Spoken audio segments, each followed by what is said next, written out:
কিরামান কাতিবিন আমরা অনেকে জানি এটা দুইজন ফেরেশতা নাকি? না, এটা সম্মানিত লেখক দল। দুইজন লেখক আমাদের সাথে আছে, ওনারা লিপিবদ্ধ করছে।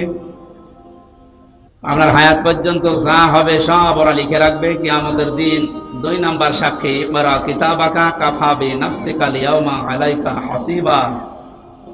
আল্লাহ এটা ধরিয়ে বলবে, পড়ো। জান্নাতে যাবে না জাহান্নামে যাবে, আজকে কাউকে জিজ্ঞাসা করা লাগবে না, তোমার হিসাবের জন্য তুমি নিজেই যথেষ্ট। 3 নাম্বার যে সাক্ষী, এই জমিনের উপরে আমরা যা করছি, সিংহায় ফৎকার দেওয়ার সঙ্গে সঙ্গে জমিনের ভেতরে যা আছে ওয়া আখরাজাতিল আরদু আসফালাহা, সব কিছু বোঝা আকারে বের করে দিবে। 4 নাম্বার সাক্ষী আমার শরীরের অঙ্গ প্রত্যঙ্গ। আল্লাহ পাক বলেন, আল ইয়াউমা নাখতিমু আলা আফওয়াহিহিম ওয়া তুকাল্লিমুনা আইদিহিম ওয়া তাশহাদু আরজুলুহুম বিমা কানু ইয়াকসিবুন। ময়দানে মাহশারে যেদিন বিচার আসর শুরু হবে, ওই দিন আমাদের মুখমণ্ডল, মুখের উপরে আল্লাহ তাআলা লাগিয়ে দেবেন বা সেলাই করে দেবেন। আমাদের হাত, আমাদের অঙ্গ প্রত্যঙ্গ, বিশেষ করে কয়েকটা জিনিসের নাম এখানে এসেছে। প্রথমে আল্লাহর সাথে কথা বলবে তোমাদের হাত, ওয়া তুকাল্লিমুনা আইদিহিম। হাত যে কথা বলতে পারে, এটা এখন হয়তো আমাদের অনেকের বিশ্বাস হচ্ছে না। কিয়ামতে এটা বলবে, আর এটাই বাস্তব। সুতরাং হাত দিয়ে যে যা করছি খুব হিসাব করে করা দরকার। বিশেষ করে হাতে যাদের কলম আছে, এগুলো খুব সূক্ষ্মভাবে হিসাব করে দুনিয়ায় ব্যবহার করা দরকার। নুনুল কলামি ওয়া মা ইয়াসতুরুন, আল্লাহ বলেন কলমের কসম, এবং কলম দিয়ে লেখকরা যা লেখে ওই লিখিত জিনিসের কসম। সুতরাং সাংবাদিক যারা আছেন, লেখক যারা আছেন, বিচারক যারা আছেন, কলম দিয়ে কিছু লেখার আগে আমার মনে হয় কমপক্ষে 10 বার ভাবা উচিত। এমন কিছু লেখা ঠিক না আমার চোখ বন্ধ হওয়ার পরেও যেন ওই লিখিত জিনিস আবার কিয়ামত পর্যন্ত আমার কবরের আযাব বাড়াতেই থাকে। আমার কথার অর্থ বোঝেন তো? লেখকরা যা লিখে যাচ্ছে, এই লিখিত জিনিসের কসম দিলেন কেন? পৃথিবীতে এমনও মানুষ আছে, বুঝে হোক না বুঝে হোক এমন কিছু লেখে, ওই সময় হয়তো আবেগে কিছু লিখে রাখা যাওয়ার পরে লোকটা বিদায় নিলে ওই লিখিত জিনিস নিয়ে জীবিত মানুষেরা এমন এমন কিছু তৈরি করে রং চং মাখিয়ে, ওইটার দ্বারা হাজারো মানুষের চরিত্র ধ্বংস হয়, ওইটার দ্বারা হাজারো মানুষ হাইজাকার হয়, চাঁদাবাজি শেখে, ওখান থেকে হাজারো মানুষ বিয়াদব হয়ে যায়। আমি নাম নিলাম না, এদেশের একজন পতিত দশা লেখক, নাম করা, নাম নিলে আপনারা চিনবেন। এই লোকটা যে সমস্ত উপন্যাস, যে সমস্ত বইগুলো লিখেছে, উনি মারা গেছে, কিন্তু তার এই বইগুলো দিয়ে এখন নাটক বানানো হচ্ছে, সিনেমা বানানো হচ্ছে। এমন এমন নাটক সিনেমা বানানো হয় যেখানে মানুষের চরিত্র ধ্বংস করা ছাড়া চরিত্র সংশোধনের কিছু সেখানে নেই। সে লোকটা তো মারা গেছে অনেক আগে, শুয়ে আছে সবুজ একটা শ্যামল জায়গায়। এর দ্বারা যত মানুষ এই দেশের চরিত্র হারাচ্ছে, পৃথিবীর সবচাইতে বড় সম্পদ মানুষের চরিত্র। এটা যারা হারিয়ে ফেলে তার কাছে আর কিছু থাকে না। আপনি তো মারা গেলেন, আপনার লিখিত জিনিস দিয়ে কি মানুষ হারাচ্ছে আপনি কবরে বসে বসে কিন্তু এখন টের পাচ্ছেন। এই জন্য লেখকরা যা লিখে যাচ্ছে ওই লিখিত জিনিসের গুরুত্ব আছে, এই জন্য আল্লাহ লিখিত জিনিসের কসম দিয়েছে। এমনকি এটা যখন ইতিহাস হয়ে যায় তখন ওর কদর আরো বেড়ে যায়। আল্লাহ বলেন ওয়াল আসরি, ইতিহাসের কসম। কারণ পৃথিবীর ময়দানে অনেক কিছু অনেকে ভুলে যায়, ইতিহাস ওইটা সংরক্ষণ করে রাখে, ইতিহাস কিন্তু ভোলে না। পৃথিবীর নিয়মই হচ্ছে এইটা, ঘটনা যখন ঘটে ওই সময় কেউ লেখে না, ঘটনা ঘটে যাওয়ার পরে কিন্তু ইতিহাস লেখা হয়। আপনি কি বুঝে বলেন ঠিক নাকি আন্দাজে সবার সাথে তাল মিলান? আপনারা অনেকে আমরা জন্মের পর থেকে ইয়াজিদের ইতিহাস শুনি। লোকটা জালেম ছিল। কে ছিল? বলেন বলেন। এত জুলুম করেছিল, ওই সময় জালেমের বিরুদ্ধে লেখার মতো মানুষ পাওয়া যায়নি, কিন্তু ইতিহাস লেখা হয়েছে, না হয়নি? ইয়াজিদের যে ইতিহাস, এটা পড়লেই মানুষ তাকে গালি দেয়, অথচ নামটা তো খারাপ না। ইয়াজিদ অনেক সুন্দর নাম, সুন্দর নাম না? এই পৃথিবীতে এখন কাউকে পাবেন যে একটা কুকুরের নামও ইয়াজিদ রাখে? কোথায় আল্লাহ পৌঁছিয়ে দিয়েছে আপনি টের পেয়েছেন? আল্লাহর বিধানের বাইরে যারা জীবন চালাবে, আল্লাহ তাদের জীবনকে দঙ্কার ভেতরে ফেলবে। দঙ্কার যতগুলো তাফসীর পাওয়া যায় তার অন্যতম এটা। দঙ্কা মানে ওই মানুষটাকে, আল্লাহ 7টা বিষয় আছে দঙ্কার ভেতরে, এর 3 নাম্বারটা পৃথিবীতে এই মানুষটা মারা যাওয়ার সময় একটা ইতিহাস হয়ে থাকবে। আমাদের ঝিনাইদহের এক এমপি কিছুদিন আগে মারা গেছে, ইতিহাস হয়ে আছে বাংলাদেশে। কত টুকরা করেছে তার লাশ, এমনকি শুনলাম যে বিলিন্ডার মেশিন দিয়ে পর্যন্ত বিলিন্ডার করে বিভিন্ন জায়গায় ছড়িয়ে দিয়েছে। বাংলাদেশ একটা ইতিহাস হয়ে রাখেনি। হয়তো এখন ইতিহাস কেউ লিখছে না, লেখা হবে একদিন, লেখা হবে না? 10 বছর, 20 বছর, 50 বছর পরে যখন ইতিহাস লেখা হবে, পৃথিবীর মানুষ, আগামী প্রজন্ম, দুনিয়ায় যারা আসবে, জালেমদের নাম শুনলে বরদোয়া দেবে, ঘৃণা করবে। ইমাম হোসাইনের পক্ষে ওই সময় কেউ ছিল না, কলম ধরার সাহস কারো হয়নি, কিন্তু ইতিহাস লেখা হয়েছে না? লেখা হয়নি? ইমাম হোসাইনকে ইতিহাস স্মরণীয়, বরণীয় করে দিয়েছে, নন্দিত করে দিয়েছে, বিজয়ী করে দিয়েছে। আর ইয়াজিদকে আল্লাহ নিন্দিত, ঘৃণিত, এই পৃথিবীর সবচাইতে নিকৃষ্ট মানুষের তালিকায় নাম তুলে দিয়েছে। এত সুন্দর নাম এই লোকটাকে যদি এত নিচে নামিয়ে আল্লাহ দিতে পারে, পৃথিবীর যারা জালেম, হয়তো সামনাসামনি আপনাদের কোনো কিছু বলার ক্ষমতা দুনিয়ায় কারো নেই, ইতিহাস কিন্তু লেখা হবে। নয়তো ওয়ালা আসরি, আসরের আগে আল্লাহ ওয়া দিতেন না। আল্লাহ কসম দিয়েছেন, ইতিহাসের কসম, এটা নীরব সাক্ষী। চোখ বন্ধ হওয়ার পরে হয়তো ইতিহাস যখন লেখা হবে, আপনারও নাম এই পৃথিবীতে যত সুন্দর থাক, কিয়ামত পর্যন্ত আপনার নামে কেউ কুকুরও পুষবে না। এই জন্য আমাদের উচিত, সাক্ষীর যে বিষয় 4 ধরনের বললাম, আল্লাহ রাব্বুল আলামিন এই 4 প্রকার সাক্ষী যেন আমাদের পক্ষে এনে দেন, বলেন আমিন। কোরআনে কারীম শুনতে এসেছি আমরা। আল্লাহ পাক সূরা তাওবার 6 নম্বর আয়াতের মাঝের অংশে জানিয়েছেন, হাত্তা ইয়াসমাআ কালামাল্লাহি সুম্মা আবলিগহু মা'মানা, ইলা আখির আয়াত। হে নবী, ওরা যখন কোরআন শুনতে আসবে আপনাদেরকে, এই কাফের মুশরিকরা, তখন আপনি নিরাপদে তাদেরকে কোরআন শোনার ব্যবস্থা করে দেবেন। এই ঘোষণা কার? জবান খুলে বলেন তো, ঘোষণা কার? এতটুকু আল্লাহ শেষ করেননি, সুম্মা আবলিগহু মা'মানা, কোরআন শোনা হয়ে গেলে তাদেরকে নিরাপদে তাদের বাড়ি পর্যন্ত পৌঁছিয়ে দেবেন। আপনি কি বুঝলেন এই আল্লাহর বক্তব্য শোনার পর? কাফের মুশরিকরাও যদি কোরআন শুনতে চায়, তাদের শোনানোর ব্যবস্থা করার নির্দেশ দিলেন কে? অথচ 96% মুসলমান আমরা এই দেশে। আমরা নিরাপদে মুসলমান হয়ে আল্লাহর কালাম শুনবো, সে অবস্থাও এখন দিন দিন হারিয়ে যাচ্ছে। আমি নিচে নামলাম না, আপনারা হয়তো টের পেয়েছেন আমি কি বলতে চাই। কাফেরদের নিরাপদে, নিরাপত্তার সাথে কোরআন শোনার ব্যবস্থা করে দেওয়ার নির্দেশ যদি আল্লাহ দেয়, তাই আমাদের নিরাপদে, নিরাপত্তার সাথে আল্লাহর কালাম শোনার অধিকার নেই? এই অধিকারগুলো বিভিন্ন কায়দায় যারা বন্ধ করতে চাচ্ছে, আপনি পারবেন না। কারণ এটা তো আমির হামজার বক্তব্য না, এই বক্তব্য সরাসরি কার? ইন্না নাহনু নাযালনাল যিকরা ওয়া ইন্না লাহু লাহাফিজুন। এই জিকিরে কোরআন আমি আল্লাহ নাযিল করেছি, এটা হেফাজত করার দায়িত্ব আমি আল্লাহ নিজে নিয়েছি। এজন্য বুঝে হোক না বুঝে হোক, বিভিন্ন জিনিস হাতে পেয়ে যারা কায়দা কৌশল করে এটা থেকে মানুষকে দূরে সরিয়ে রাখতে চাচ্ছেন, আপনার মিশন কখনো সফল হবে না ইনশাআল্লাহ। দরুদ আর সালাম পড়ছি আমাদের নবী মুহাম্মদ রাসূলুল্লাহ সাল্লাল্লাহু আলাইহি ওয়াসাল্লামের প্রতি, যার আনিত আদর্শ পেয়ে আমরা খুশি না বেজার? অবশ্যই আমরা খুশি। যে সূরার আয়াত পড়েছি, সূরা তাওবার 119 নম্বর আয়াত, এই সূরার 129 নম্বর আয়াতে আল্লাহ রাব্বুল আলামিন বিশ্ব নবী মুহাম্মদ রাসূলুল্লাহ কিছু গুনাহ বলে দিয়েছেন। তিনি মুমিনদের উপরে রহম দিন। এই পৃথিবীতে আল্লাহর যে নামগুলো আছে, কয়েকটা নবীর নামের শেষে আল্লাহ তার নিজের নাম ব্যবহার করেছেন, তার ভেতরে আমাদের নবী মুহাম্মদ রাসূলুল্লাহ একজন। কয়েকদিন ধরে যে ইবাদতটা চলে গেল, নাম আমরা জানি কুরবানি, নাম কি চলে গেল না? উৎসাহ উদ্দীপনা নিয়ে সারা দেশে এই দিবসটা পালন করেছি আমরা, কিন্তু একটা মহান শিক্ষা দিতে এসেছিল। কুরবানির ইতিহাস আমি সেদিন এই লালমনিরহাট সদরে বলেছিলাম যে এই জায়গা থেকে এসেছি আর এই জায়গা থেকে শেষ হয়ে গেছে। কারণ 27টা শিক্ষা দিতে এসেছিল 1 বছর পর পরে কুরবানি।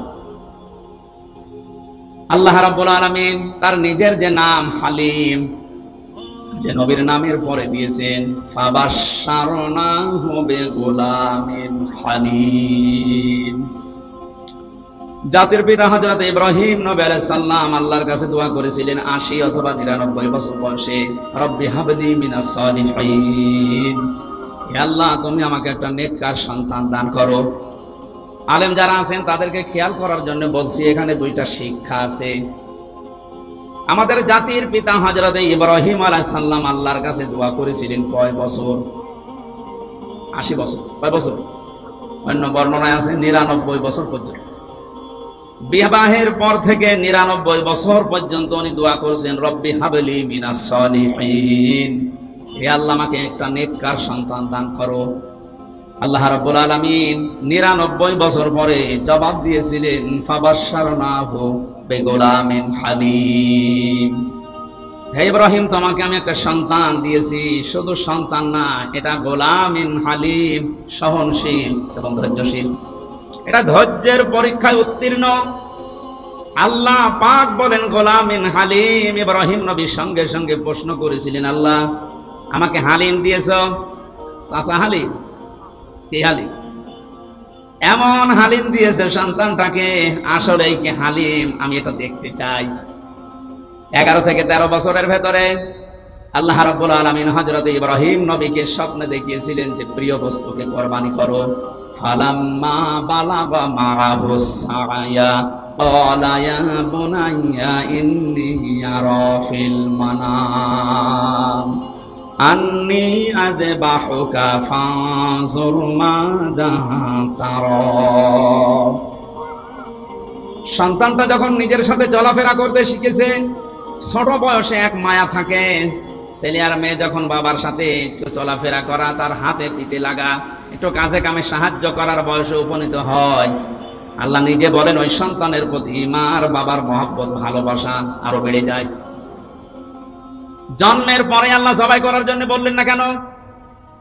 কারণ তার থেকে কোনো সাহায্য সহযোগিতা এখনো পর্যন্ত ইব্রাহিম নবী পাননি। 11, 12 বছর, 13 বছর বয়সে সন্তান যখন হাতে লাগার মতো, হুকুম করলেন শোনে, এ কাজ করো, এটা নিয়ে আসো, যখন এই সোনার মতো বয়সে পরিণত হয়েছে, আল্লাহ রাব্বুল আলামিন তখন এই পরীক্ষাটা তার উপরে চাপিয়েছেন। ইব্রাহিম আলাইহিস সালামের ঘটনা বলা আমার উদ্দেশ্য না, কারণ এই 4-5 দিন আপনারা বহু এই কাহিনী শুনেছেন। এখান থেকে শিক্ষাটা আমি নিতে চাই। হযরত ইব্রাহিম নবীকে আল্লাহ যে হালিম দিলেন, গোলামিন হালিম, উনি ওটা পাওয়ার পরে প্রশ্ন করেছিলেন, আল্লাহ কি হালিম তুমি আমাকে দিয়েছো, আমি ওটা দেখতে চাই। এই জন্য স্বপ্নে দেখার পরে সন্তানটাকে তিনি জবাই করে ফেলতে পারতেন, করেন নাই। এটা মনিরের ভেতরে আছে তাফসীর। আমি জেলখানায় বসে বসে যে 11-12টা তাফসীর মিলিয়েছিলাম, তার ভেতরে এটা একটা তথ্য। উনি সন্তানটাকে ডাক দিয়ে বললেন, ক্বালা ইয়া আবাতি ফাআল মা তুমার, হে আমার কলিজার টুকরা সন্তান, আমি স্বপ্নে দেখলাম তোমাকে আমি জবাই করছি, এখন বলো তো তোমার রায় কি? প্রশ্ন আসতে পারে, হুকুমটা কার? জবান করেন না কেন? পালন করছে কে? সাধারণ মানুষ না, আল্লাহর খলিল, যিনি প্রতিটা পরীক্ষায় পাশ করার পরে উপাধি পেয়েছেন। বাংলাদেশের বিভিন্ন প্রান্তে যাবার পরে দেখি কারণ আমের আগে পরে লেখা দীনবন্ধু, দীপ বন্ধু, বাকিটা নাই বললাম, কত রকমের বন্ধু আমরা দেখতে পাই। অথচ ইব্রাহিম আলাইহিস সালাম বন্ধু ছিলেন, এটা এমনি এমনি তিনি পাননি। দিনাজপুরেও একজন আছে, আমি নাম নিলাম না, মানবতার বন্ধু। ইব্রাহিম নবীকে আল্লাহ, আমি পুরা কোরআন পড়ে পেয়েছি, 50টা পরীক্ষা করেছিলেন।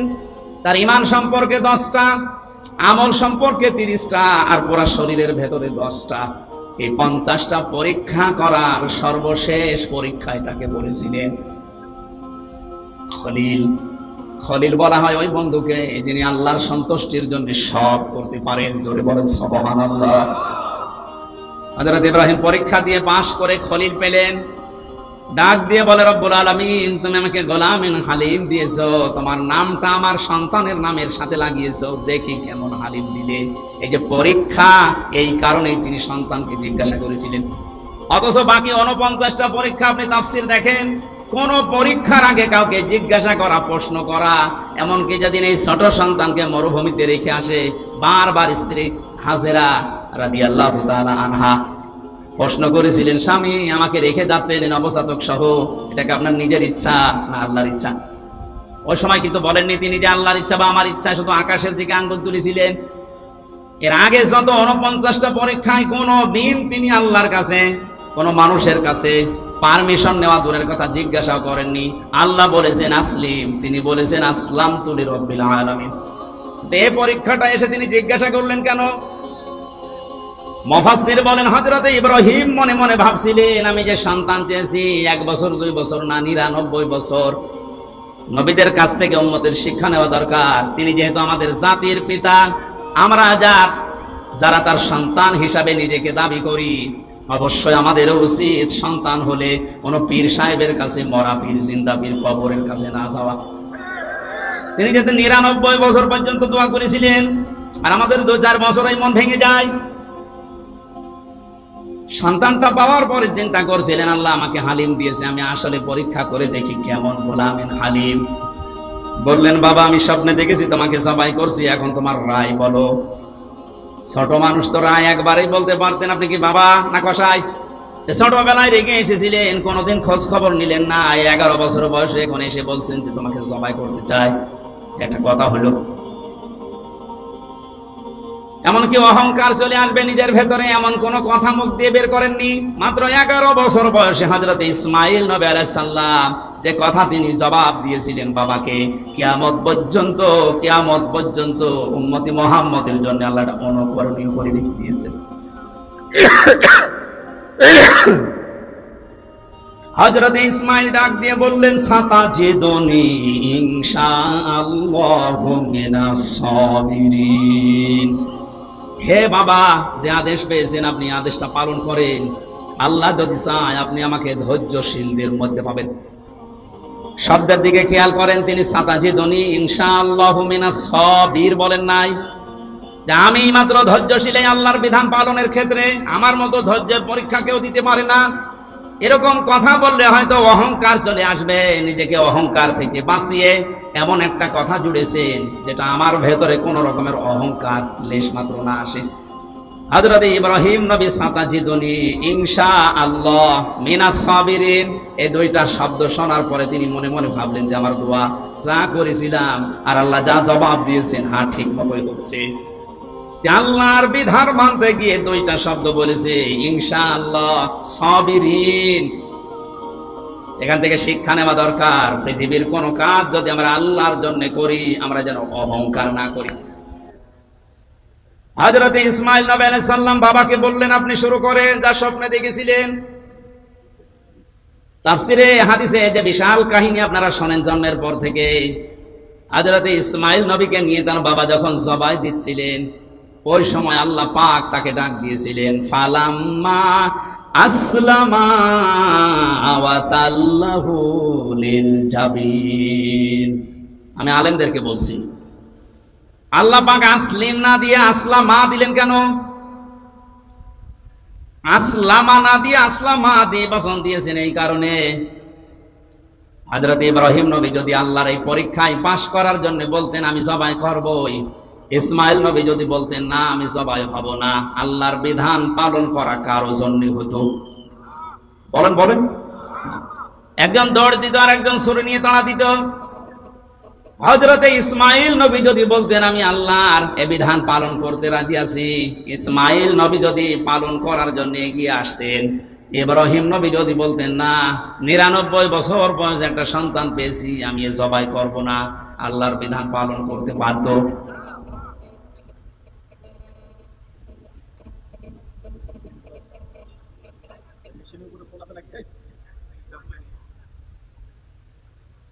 আপনারা শুনতেছেন? আমি এরপর 1 মিনিট পরে একটা প্রশ্ন করব, যদি বলতে না পারেন এখানে বসে থাকবেন। ফালাম্মা আসলামা দিয়ে বচন দিয়েছেন কেন? না ডিস্টার্ব হলে তো আমি বোঝাতে পারবো না। এই ছেলে এই মোবাইলে এই করতে পারবে, লক করে রাখতে পারো না? আজ বসো।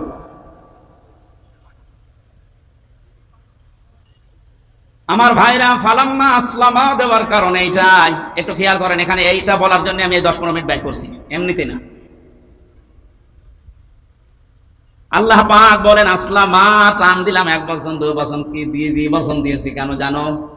2 জনেই যখন এগ্রি হয়েছে, রাজি হয়েছে আল্লাহর বিধান পালন করার জন্য, 2 জন রাজি, আল্লাহ পাক তখন তাদের এই বিধান সহজ করে দিয়েছেন। শুধু না, ওয়ানাদাইনাহু আইয়া ইব্রাহিম, আরশ থেকে আল্লাহ ডাক দিয়েছেন ইব্রাহিম ক্বাদ সাদ্দাকতার রুইয়া ইন্না কাযালিকা নাজজিল মুহসিনিন। অবশ্যই তুমি তোমার স্বপ্নকে সত্যের রূপ দিয়েছো, আর এভাবেই করে আমি মহসেন বান্দাদেরকে পুরস্কার দিয়ে থাকি।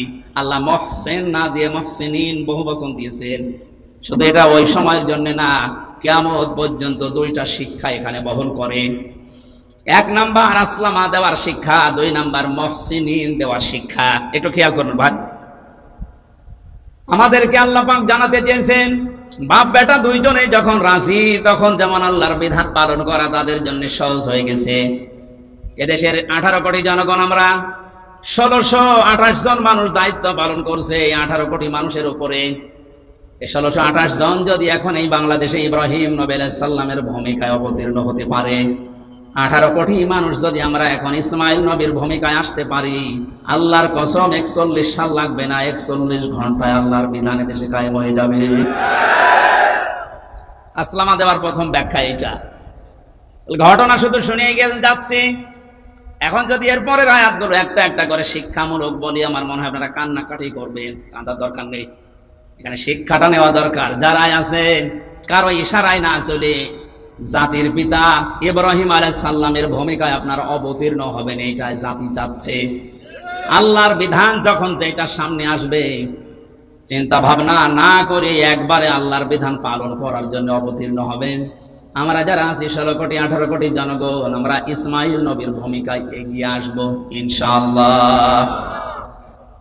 মহসিনিন দেওয়ার ব্যাখ্যা হচ্ছে শুধু ওই সময়ের জন্য না, কিয়ামত পর্যন্ত যত মানুষ আল্লাহর বিধানকে হযরত ইব্রাহিম আলাইহিস সালাম আর ইসমাইল নবী আলাইহিস সালামের মতো মন দিয়ে মেনে নেওয়ার জন্য এগিয়ে আসবে। ওনাকে যেমন দুম্বা দিয়ে পরীক্ষা করেছিল, সবাই হয়েছে, কিন্তু সন্তানের পরিবর্তে দুম্বা। আল্লাহ পাক বলেন কিয়ামত পর্যন্ত ইন্না কাযালিকা নাজিসিল মুহসিনিন, আমার মহসেন বান্দাদেরকে ঠিক আমি এইভাবে করে পুরস্কার দেব। ইন্না হাযা লাহুল বালাউল মুবিন ওয়া ফাদাইনাহু বিযিবহিন আযীম। আমার কথার মূল ছিল আল্লাহ পাক যত নাম ব্যবহার করেছেন বিভিন্ন নবীদের নামের পরে, তার এক নম্বরেই দিয়েছেন হযরত ইসমাইলকে। তিনি ছিলেন ধৈর্যশীল, সহনশীল, ধৈর্যের পরীক্ষায় উত্তীর্ণ সন্তান। দ্বিতীয় নম্বরে নাম আল্লাহ দিয়েছেন হযরতে ইসহাক নবী আলাইহিস সালামকে, গোলামিন আলিম, আমার জ্ঞানী বান্দা। আমরা মুহাম্মদুর রাসূলুল্লাহকে আল্লাহ পাক তার নিজের সবচাইতে বড় নামটা দিয়েছেন ওয়া ইন্নাকা লাআলা খুলুকিন আযীম। হে নবী, আপনাকে আমি এমন চরিত্র দিয়েছি, এই যে রাউফুর রহিম, এটার একটা চরিত্র। উম্মতের উপরে, উম্মতের ভেতরে যারা ঈমানদার তাদের প্রতি আল্লাহ পাক বলেন আপনার একটা আলাদা মহব্বত, ভালোবাসা আছে। আপনি স্নেহশীল, আপনি মায়াশীল তাদের জন্য। আপনাকে এমন একটা চরিত্র আমি আল্লাহ দিয়েছি, কিয়ামত পর্যন্ত মানুষ অনুসরণ করে ওর কোল কিনারা খুঁজে পাবে না। জোরে বলেন সুবহানাল্লাহ। এই নবীর উপরে দরুদ আর সালাম পড়ি। কোরআনে কারীমের সূরা তাওবা 119 একটা মাত্র আয়াত আমরা পড়েছি। লক্ষ লক্ষ হাদিস থেকে দুইটা বর্ণনা আছে, একটা আবি উমামা থেকে আর একটা আবি হুরায়রা থেকে। আমি একটা হাদিস পড়েছি, কোন মানুষ যদি তার ঈমানকে পরিপূর্ণ করে নিতে চায়, সে কাউকে ভালোবাসলে যেন দুনিয়ার কোনো স্বার্থে না, আল্লাহর জন্য ভালোবাসে। আজ আমাদের অনেকের ভালোবাসা হয় মেকি নাই কোনো স্বার্থের কারণে, এই জন্য আমাদের ঈমান পরিপূর্ণ হতে চায় না। শব্দটা যদিও ছোট্ট, এটা কিন্তু অনেক ওজনওয়ালা কথা। মান আহাব্বা লিল্লাহ, কাউকে যদি কেউ ভালোবাসে, কার জন্য বাসবে? বলেন বলেন। দুই নম্বরে কাউকে যদি কেউ ঘৃণা করে, সেজন্য আল্লাহর জন্য ঘৃণা করে। তিন নম্বরে কাউকে কিছু দান করলে আল্লাহর জন্য দান করা লাগবে। কাউকে কিছু যদি বিরত থাকেন দেওয়া থেকে, তাও আল্লাহর জন্য বিরত থাকা লাগবে। ফাকাদ ইস্তাকমালাল ঈমান, নবীজি বলেন সে যেন তার ঈমানকে কামিল করে নিয়েছে, পরিপূর্ণ করে নিয়েছে। হাদিসটা আমাদের প্র্যাকটিক্যাল লাইফে আল্লাহ সেট করার তৌফিক দেন, বলেন আমিন। তেলাওয়াত করেছিলাম সূরা তাওবা। কোন সূরা বলেন তো? কোন আয়াত থেকে কথা শুনতে হলে তাফসীর অনুযায়ী 5টা বিষয় লক্ষ্য করা লাগে। আমরা জানি তাফসীরে মাযহারিতে আছে। এক নম্বরে শুদ্ধ তেলাওয়াত করা লাগে, যেটা আমরা করেছি এর আগে। মাতৃভাষায় যে যেই ভাষায় কথা বলে ওই ভাষায় জনগণকে ওর অর্থ শোনানো লাগে, ওটা আমরা শোনাবো ইনশাআল্লাহ। 3 নম্বর ঐতিহাসিক প্রেক্ষাপট, এ সূরা নাজিল হওয়ার পেছনে কারণ কি, ওইটা বলা লাগে। 4 নম্বর আয়াতের বাস্তব শিক্ষা কি, ওই মানধাতামলি কি হয়েছে ওটা বাদ দেন। এখন বাস্তবে কি দরকার, স্থান কাল পাত্র ভেদে ওই জায়গায় ওই কথা সেট করা দরকার ওই আয়াত দিয়ে। আজকে একটা সকালে বিবাহ অনুষ্ঠানে গিয়েছিলাম, ওখানে বিবাহ মানে আনন্দ, বিবাহ মানে জায়েজ পন্থায় থেকে ইসলামী সংস্কৃতি যা আছে সেইটার গণ্ডির ভেতরে থেকে মানুষ যেন একটু আনন্দ করে। একজনকে ইসলামী সঙ্গীত বলতে দিয়েছে, সে এমন একটা সঙ্গীত আরম্ভ করেছে, মানুষ মরে গেলে যেটা বলে ওইটা, একই মরণের অনুষ্ঠান। এই জন্য স্থান কাল পাত্র ভেদে কথা বলা দরকার। এই আয়াত থেকে এখন যেটা খুব জরুরি, আমরা ওই কথাগুলো তুলে আনার চেষ্টা চালাবো ইনশাআল্লাহ। 5 নম্বর আয়াত থেকে যে শিক্ষাগুলো পাওয়া যাবে এটা নিয়ে বাড়ি যাওয়া। আল্লাহ আমাদের আজকের এই ছোট্ট অনুষ্ঠান হলো, এখান থেকে তাফসীর আকারে যে কথা বলছি বা বলবো, এখান থেকে ওইগুলো নিয়ে যাওয়ার তৌফিক যেন দান করেন, বলেন আমিন। জবান খুলে কোরআনের এই আয়াতটা একবার পড়েন, যেন একটা অক্ষরে 10টা করে নেকি পাওয়া যায়। আউযু বিল্লাহি মিনাশ শাইতানির রাজিম। বিসমিল্লাহির রহমানির রহিম। ইয়া আইয়ুহাল্লাযীনা আমানুত্তাকুল্লাহা ওয়া কুনু মা'আস সাদিকিন।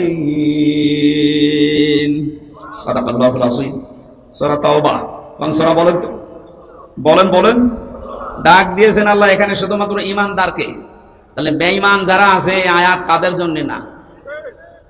বেঈমান যদি থাকেন আপনি এখন উঠে চলে যান, কারণ আপনার জন্য আজকের এই আয়াত না, আপনার জন্য আলাদা আয়াত আছে। বেঈমানদের আল্লাহ ডাক দেয়নি, ইয়া আইয়ুহাল্লাযীনা কাফারু, আল্লাহ কাফেরদেরকেও ডাক দিয়েছেন।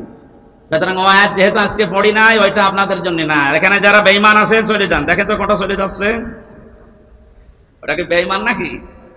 হ্যাঁ, একটু পড়ে যান। এখন আমার প্রশ্ন যে আমার ভেতরে ঈমান আছে কিনা আপনি বলেন তো। আমার তো জুব্বা গায়ে আছে, পাগড়ি মাথায় আছে, এত বড় সুন্দর সুন্দর টুপি মাথায় দিয়ে আছে, আমার হাতে তসবিহও আছে, আমার ঈমান নেই মানে? না। সাহাবী প্রশ্ন করলেন, হে রাসূল, আমার ভেতরে যে ঈমান আছে আমি কিভাবে টের পাবো? নবীজি বললেন, ইযা সাররাতকা হাসানাতুকা ওয়া সাআতকা সাজ্জিআতুকা ইলা আখিরিল হাদিস, রাহু ইবনে মাজাহ।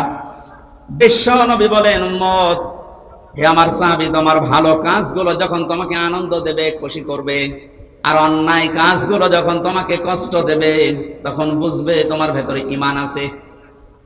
এ বাংলাদেশে আজ সবার কাছে ভালো কাজ ভালো লাগে। আসতে বলুন। খারাপ কাজ যেটা আল্লাহ বিরোধী, সমাজ বিরোধী, এরকম কাজ সবার কাছে খারাপ লাগে। অথচ নামের আগে মোহাম্মদ আছে, নামের শেষে হোসাইন আছে। নামের আগে মোহাম্মদ আছে, নামের পরে হোসাইন আলী লেখা আছে, এর ভেতরে ঈমান আছে না? বিষয়টা এমন না। ভালো কাজ আপনার কাছে ভালো লাগা লাগবে, আর অন্যায় কাজ হলেই সেটা আপনাকে কষ্ট দেবে। যদি আপনি এই থিওরির উপরে থাকতে পারেন আপনার ভেতরে ঈমান আছে, আর এই দুইটার বাইরে গেলে আপনি 14 বার হজ করে আসলো আপনার ঈমান নেই, আপনি বেঈমান। তাহলে এখানে যারা ভালো কাজ ভালো লাগে তারা বসেন, অন্যায় কাজ দেখলে যাদের কষ্ট হয়, ঈমানদারকে আল্লাহ ডাক দিয়ে 2টা আদেশ দিয়েছেন। ইত্তাকুল্লাহ, আমি আল্লাহকে ভয় করো, ওয়া কুনু মা'আস সাদিকিন, আর দুনিয়ায় যারা সত্যবাদী তোমরা তাদের সঙ্গে থাকো। এখানে আদেশ কয়টা? বলেন। আদেশ কি হামজার আদেশ? আল্লাহ রাব্বুল আলামিন আমাদেরকে প্রতিনিধি বানিয়েছেন, খলিফা বানিয়েছেন। আল্লাহ নিজে এই কাজটা করলে মানায় না, তার শানের সাথে যায় না। এই জন্য খলিফা হিসাবে মনে করেন আমি সেই কুষ্টিয়া থেকে আল্লাহর খলিফা হয়ে এসেছি, আল্লাহর বান্দাদের সামনে আল্লাহর ওই কথাগুলো অ্যাডভার্টাইজ করছি। আশা করি আপনি আল্লাহর এই 2টা আদেশ আজকে থেকে মেনে চলার চেষ্টা করবেন। 1 নম্বরে ইত্তাকুল্লাহ, আল্লাহকে ভয় করো। প্রশ্ন আসতে পারে, জন্মের পর থেকে শুনছি আল্লাহকে ভয় করো, ভয় তো করি না। আল্লাহকে ভয় করে শব্দের ভেতরে যে ব্যাখ্যাগুলো আমাদের এই বাংলাদেশ, ভারত, পাকিস্তানে চলে, একটা স্বাভাবিক ব্যাখ্যা এখন নিয়ে আসা লাগবে। ইত্তাকুল্লাহ, তাকওয়ার ব্যাখ্যা আধুনিক ভাবে সব চাইতে সুন্দর ব্যাখ্যা আমার কাছে মনে হয়। আল্লাহর ভয় তো আছে, আল্লাহর নিষিদ্ধ কাজগুলো ঘৃণা করে ছেড়ে দেওয়ার নাম তাকওয়া। এবং যেই বিষয় আমরা আছি দুনিয়াতে, ওই বিষয়ের উপরে দক্ষতা অর্জন করে, ওই বিষয়ের উপরে জ্ঞান অর্জন করে ওটা দুনিয়ায় কাজে লাগানোর নাম তাকওয়া। আমি বোঝাতে পারিনি। পৃথিবীতে বেঁচে থাকতে হলে আমাদের কর্মজীবন লাগবে, মাস্ট বি। যেই কর্মজীবনে আছি ওই জায়গায় যেন ওই বিষয়ের উপরে দক্ষতা অর্জন করে, জ্ঞান অর্জন করে ওটা সুচারুরূপে আঞ্জাম দিতে পারি, ওইটার আরবি নাম তাকওয়া। এই তাকওয়া বাংলাদেশে আছে? বলেন। যে যে বিষয় জানে না আমরা আরো ওই বিষয়ে ওকে ওই চেয়ারে বসিয়ে দেই, এটা একটা জুলুম। সারা জীবন লেখাপড়া করেছে কৃষির উপরে, ওরে ধর্ম মন্ত্রণালয়ের দায়িত্ব দিয়ে বসে আছে। ধর্ম কি জানে? ওরে দেওয়ার দরকার ছিল ধান কয় মনে কয় মন হয়, কয় বিঘাতে কতটুকু লাগাতে হয়, ওই দায়িত্ব দেন। কারণ অনার্স মাস্টার্স করেছে ওইটার উপরে। তাহলে তাকওয়াটা আজ আমরা কোন জায়গায় দেখতে পাচ্ছি না। যে যে বিষয় আমরা আছি ওই বিষয়ের উপর আমাদের জ্ঞান নেই অধিকাংশ মানুষের। আমি এই চেয়ারে বসার আগে, এটা একটা আমানতের জায়গা, এই মঞ্চগুলো একটা আমানত। এখানে বসার আগে আমার যতটুকু দায়িত্ব, এখানে যা দরকার ওই বিষয়গুলো কোরআন থেকে হাদিস থেকে চিন্তা ভাবনা করে গবেষণা করে পড়াশোনা করে এসে বলা। অথচ আজ 100 জনের 98 জনের ভেতরে এই দায়িত্ববোধ পাওয়া যাচ্ছে না। 7 দিন পর পর মসজিদে জুমার নামাজ হয়, এটা খেলা করার জন্য না। ইমাম সাহেব 7 দিন ব্যক্তি পরিবার সমাজ আর রাষ্ট্রের দিকে তাকাবে। 7টা দিন কোরআন থেকে হাদিস থেকে সলিউশন কি, এর সমাধান কি, উনি এইগুলো মিলিয়ে মিলিয়ে লোড করবে। 7 দিন পরে জুমার নামাজে দাঁড়িয়ে জনগণকে ওই বিষয়ে সতর্ক করবে। জনগণ ওইটা বাস্তব জীবনে প্র্যাকটিক্যাল লাইফে সেট করবে। 3.5 লাখের উপরে মসজিদ থেকে যদি সত্যি এই আওয়াজগুলো এই মেম্বার থেকে আমানতের জায়গা থেকে আমরা দিতে পারতাম, আর যারা আমরা শুনতে যাই এটা যদি সত্যি আমরা মেনে নিতে পারতাম, এদেশ দুর্নীতিতে চ্যাম্পিয়ন হতো না। গভীর একটা ষড়যন্ত্র চলছে আজ কিছুদিন ধরে। না জানি জীবিত অবস্থায় আবার দেখা যায় কিনা যে দেশ এখন আর আমাদের হাতে নেই। কিছুদিন আগে 14 দলের সাথে বৈঠকের সময় মাননীয় প্রধানমন্ত্রী যে আশঙ্কা পেশ করেছিলেন, তার শেষের যে 5টা কথা,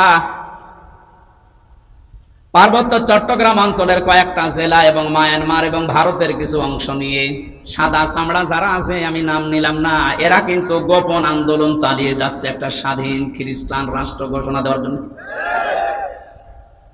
ওদিকে মায়ানমারের কিছু অংশ, ভারতের কিছু অংশ, বাংলাদেশের চট্টগ্রামের রাঙ্গামাটি, বান্দরবন, খাগড়াছড়ি, এই কয়েকটা জায়গা নিয়ে, দক্ষিণ সুদানে যেমন দিয়েছে কিছুদিন আগে, ইন্দোনেশিয়ার পূর্ব তৈমুরে দিয়েছে কিছুদিন আগে। জীবিত অবস্থায় যদি আবার দেখে যাওয়া লাগে যে বাংলাদেশও ভাগ হয়ে একটা দক্ষিণ সুদানের মতো স্বাধীন খ্রিস্টান রাষ্ট্র চলছে, এটা দেখে যাওয়ার আগে মরে যাওয়া ভালো। কারণ যে স্বাধীনতার সার্বভৌমত্ব অখণ্ড রাখার জন্য, অক্ষুণ্ণ রাখার জন্য হাজার হাজার মানুষ জীবন দিয়েছে, লক্ষ লক্ষ মানুষ, লক্ষ লক্ষ মানুষের ইজ্জত সম্ভ্রম হারিয়েছে, সেটা যদি এখন চর্ম চোখে দেখে যাওয়া লাগে, এত চেতনা করে কি হবে? অনেকে চেতনার দোহাই দিয়ে বিভিন্ন কাজ করে যাচ্ছে। চেতনা আপনার থাকছে না, তো চেতনাটা কাজে লাগান। আল্লাহ সভাপতির উদয় হওয়ার তৌফিক দিন যদি কপালে হেদায়েত থাকে। এখানে ষড়যন্ত্র যা হচ্ছে, নাক কান চোখ মুখ খোলা রাখা দরকার আমাদের। যে যেখানে আসি ওই জায়গা থেকে যেন জ্ঞান অর্জন করার মাধ্যমে, দক্ষতা অর্জন করে ওই জায়গাটা আমরা ঠিক রাখতে পারি আঞ্জাম দেওয়ার মাধ্যমে।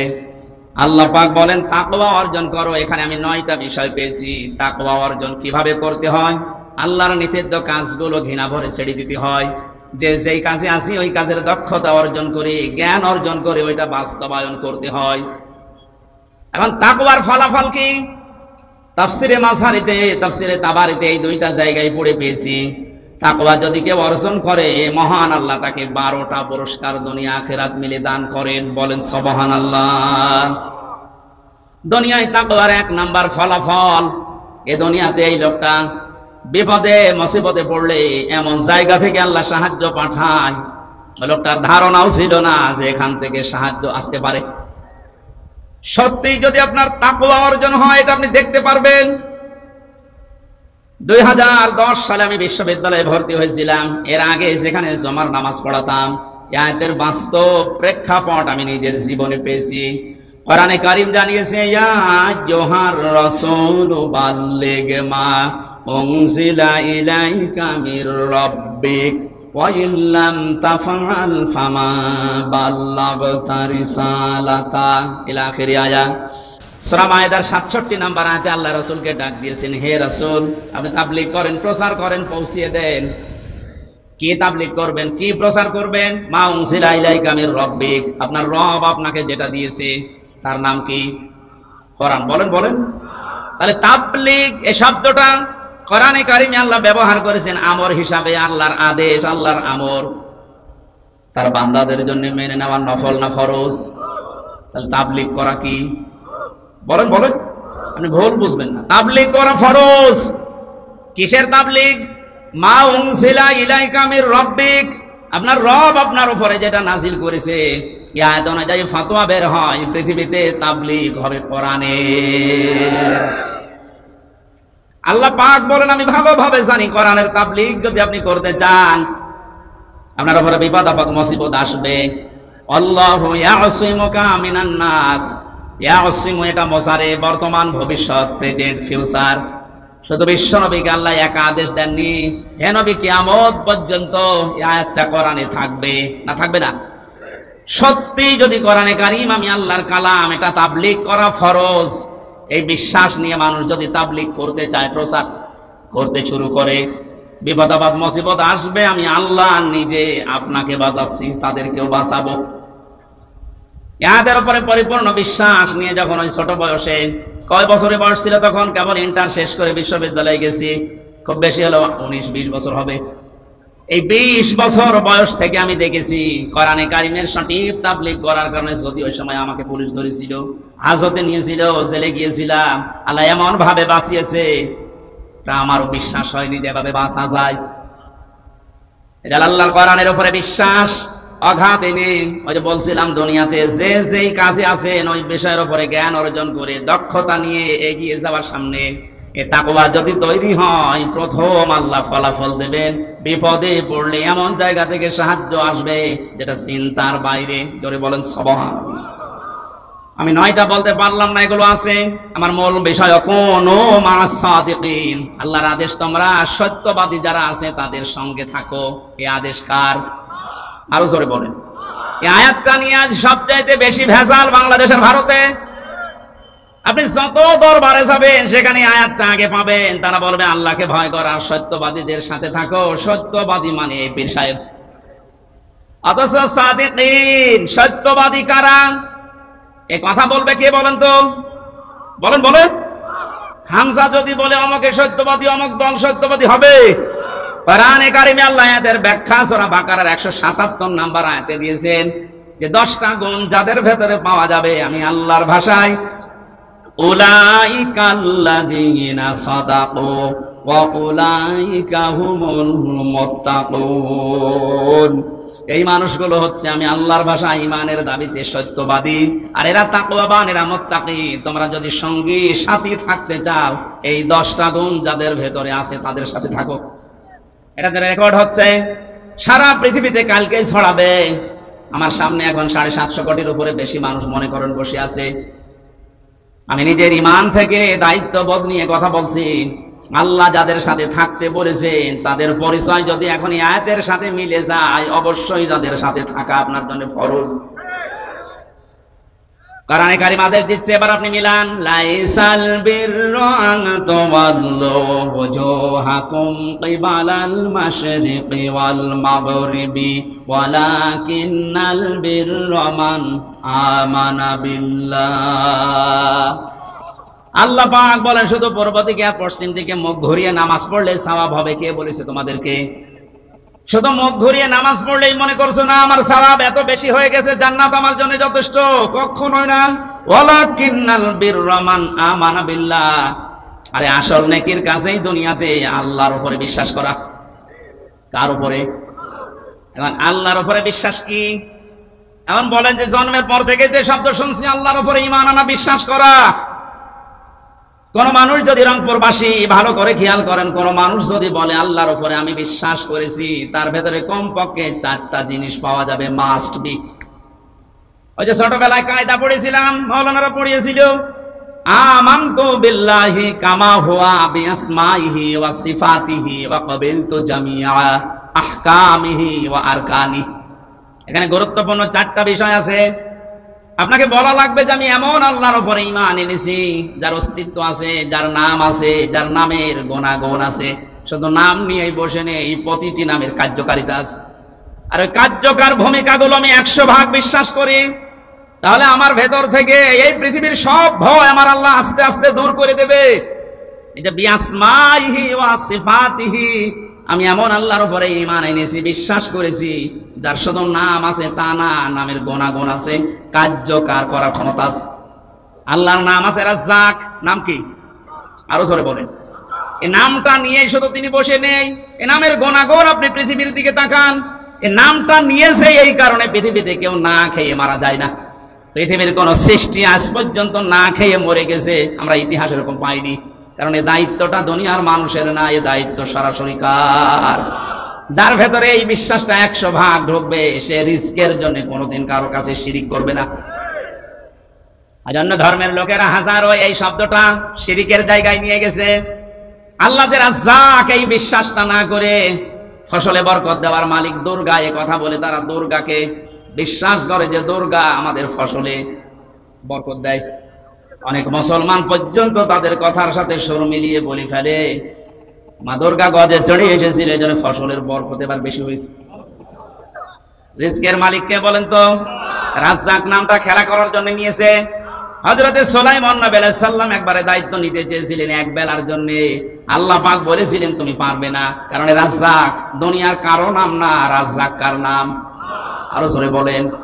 তিনি জোর করে এসে নিয়েছিলেন, পারেন নাই, কিয়ামত পর্যন্ত কেউ পারবেও না। রংপুরবাসী সহজ সরল মানুষের বিভাগের মানুষেরা কান খাড়া করে শোনেন, যাদের অন্তরের ভেতরে এই বিআসমাইহি ওয়া সিফাতিহি বদ্ধমূল হয়ে ঢুকে আছে, বসে আছে, তাদের কাছে ফাঁসির দড়ি আর ফুলের মালা সমান। তাম দুনিয়ায় একদিকে চলে গেলেও এই মানুষগুলোকে আল্লাহ যে রাজ্জাক, এখান থেকে আপনি টলাতে পারবেন না। এই জন্য এই মানুষগুলোর, কোন মানুষ যদি ঈমান আনে যে আমানতু বিল্লাহ, আমি ঈমান এনেছি, কয়টা বিষয় মানা লাগবে বলেন তো? আল্লাহ বলেন এটা আসল নেকির কাজ। এটা যার ভেতরে বদ্ধমূল হবে তার দ্বিতীয় নম্বর কাজ হবে ওয়াল ইয়াউমিল আখিরি, এই মানুষগুলো কিয়ামতে জবাব দেওয়া লাগবে, এই বিশ্বাস তার ভেতরে দিন দিন তৈরি হবে। যে জাতির ভেতরে কিয়ামতের বিশ্বাস যত বেশি তৈরি হবে, ওই জাতি তত বেশি জবাবদিহিমূলক আচরণ করবে। মরণের পরে জবাব দেওয়া লাগবে, আল্লাহর দরবারে দাঁড়ানো লাগবে। বিশ্বাস আজ আমাদের ভেতরে নেই, এই জন্য আমরা বেপরোয়া জীবন যাপন করছি। আয়াতের তাফসীরে আজকেই পড়ছিলাম, কুনু মা'আস সাদিকিন। আল্লাহ পাক জানিয়েছেন, হে নবী আপনি বলেন, দুনিয়াতে যারা সত্যি পৃথিবীতে সত্যের উপরে টিকে থাকার জন্য চেষ্টা চালায়, আসমানে একটা ঘোষণা হয়ে যায় যে আমার ওই বান্দা, ওই বান্দি সত্যবাদী। জোরে বলেন সুবহানাল্লাহ। কোন মানুষ যখন সত্যবাদী হিসাবে পরিগণিত হয়, ঘোষণা হয় আসমান জমিনে, আল্লাহ পাক ওই সত্যের দ্বারা তাকে জান্নাতের দিকে এগিয়ে দেন। আর কোন মানুষ যখন মিথ্যার উপরে, মিথ্যাকে প্রতিষ্ঠা করার জন্য চেষ্টা চালায়, আসমান জমিনের যে ঘোষক ফেরেশতা আছে ঘোষণা দিয়ে দেয় যে ওই লোকটা, ওই মেয়েটা মিথ্যাবাদী, ওর নাম মিথ্যাবাদী হিসাবে পরিগণিত হয়ে যায়।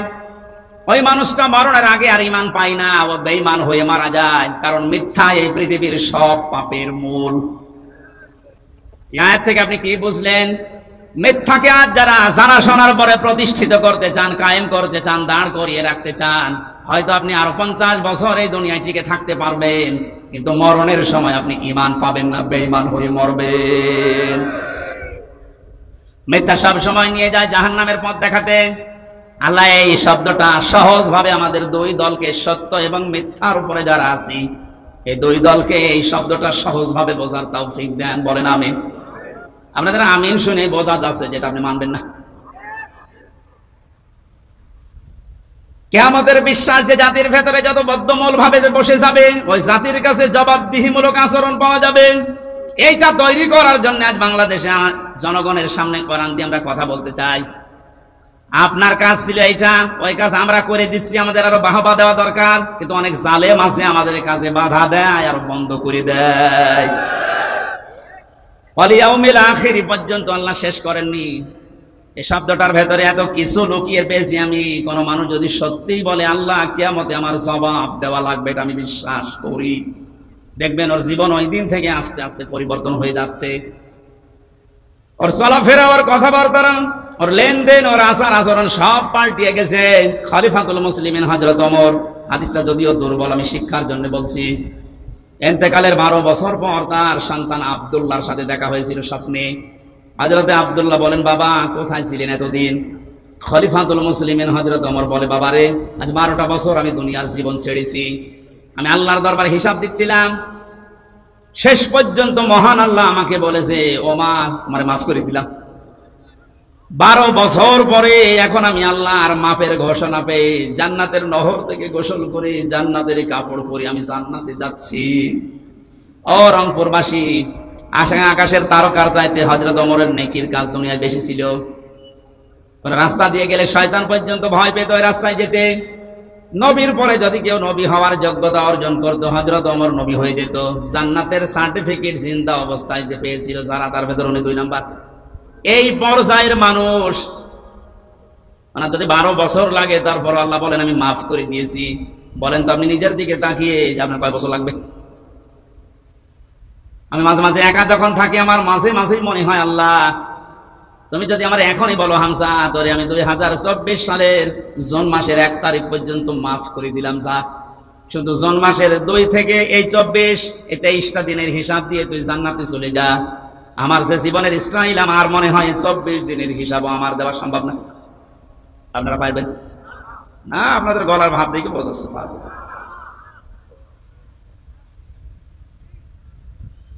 হিসাবের এই কথাগুলো মারাত্মক ভাবে আল্লাহ বারবার বিভিন্ন সূরাতে আমাদেরকে শুনিয়েছেন। সূরা হাক্কাতটা পড়বেন ভালো করে, আর সূরা আল কারিয়া সূরাটা পড়বেন বাড়িতে। আমাদের সময় নির্ধারিত, তো এজন্য ব্যাখ্যা করা যাচ্ছে না। ওয়াল ইয়াউমিল আখিরি ওয়াল মালাইকাতি ওয়াল কিতাবি ওয়ান নাবিয়্যিন, এখানে একটা একটা করে 10টা গুণের কথা আছে। এই গুণগুলো দুনিয়ায় যারা অর্জন করতে পারে, এই মানুষগুলো আল্লাহর ভাষায় সত্যবাদী। আল্লাহর ভাষায় কি? ওয়াতাল মালা আলা হুব্বিহি যাবিল কুরবা, তারা নিজেদের প্রয়োজন থাকার পরেও তাদের সম্পদ আদি যারা দুনিয়াতে নিকটাত্মীয়, ইয়েতিম, মিসকিন, অসহায়, ইবনে সাবিল, যারা ভিক্ষুক, যারা সায়েল, এই মানুষগুলোর জন্য ব্যয় করে। ও বাংলার জনগণ, আজ চারদিকে আর বাংলাদেশের দিকে আপনি একটু তাকান। যারা আজ 15 বছর 20 বছর ক্ষমতার বাইরে, নিজের হাজারো প্রয়োজন থাকার পরেও বন্যার্থ মানুষের পাশে কারা দাঁড়িয়েছে? এই ছোট বিষয়টা যদি আপনি খেয়ালে না আনতে পারেন, ইমানের দাবিতে সত্যবাদী কারা, মুত্তাকি কারা, আপনি কিভাবে ধরবেন বলেন? এই যে জাবিল কুরবার ভেতরে আমরা পেয়েছি নিকট আত্মীয় যারা আছে, এই মানুষগুলোকে অবশ্যই আপনার হক আদায় করা লাগবে, বিশেষ করে রক্তের সম্পর্ক যাদের সাথে। আজ নিজের আপন ফুফু, নিজের আপন চাচা, নিজের আপন বোন, নিজের আপন ভাই, সবচেয়ে বেশি সম্পর্ক রক্তের এদের।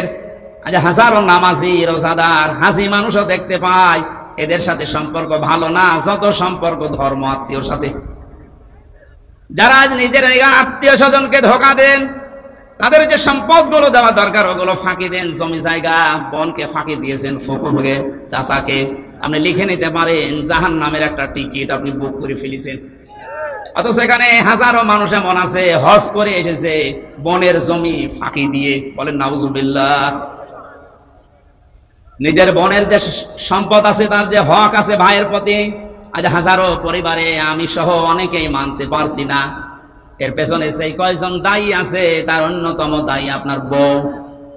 এমন একটা বউ আমি পেয়েছি, আমার নিজের আপন বোন, আমার নিজের আপন ভাই, আমার আপন ফুফু, আপন চাচা, এদের যে হক গুলো আদায় করতে গেলে পেছন দিক থেকে টেনে ধরে। এমন বউ দেশে নেই?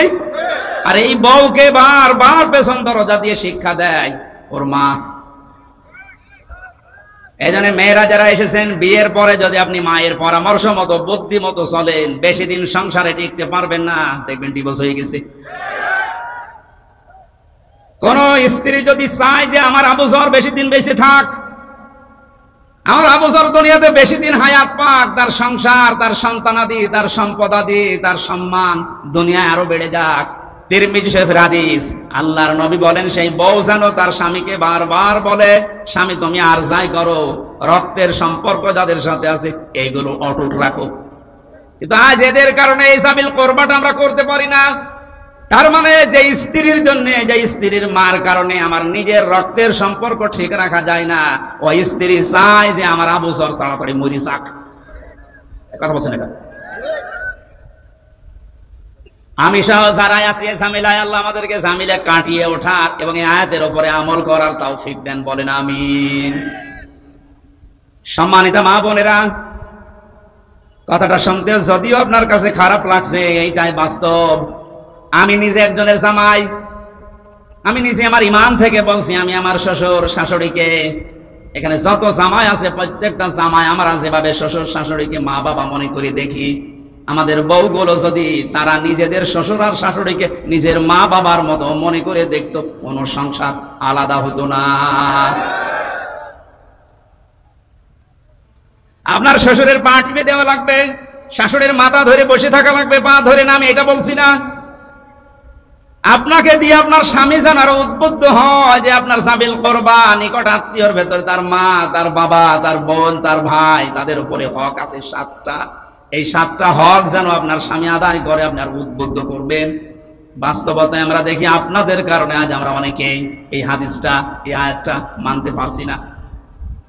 বিশ্বনবীর স্ত্রীর দিকে তাকান তো, খাদিজাতুল কুবরা, তিনি যখন নবুয়ত পেয়ে আসেন ডাক দিয়ে বলেছিলেন, জাম্মিলুনি জাম্মিলুনি ইয়া খাদিজা, আমাকে ঢেকে দাও, আমি ভয় পেয়েছি।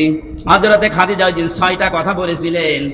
খাদিজাতুল কুবরা ডাক দিয়ে বলেছেন, আল্লাহি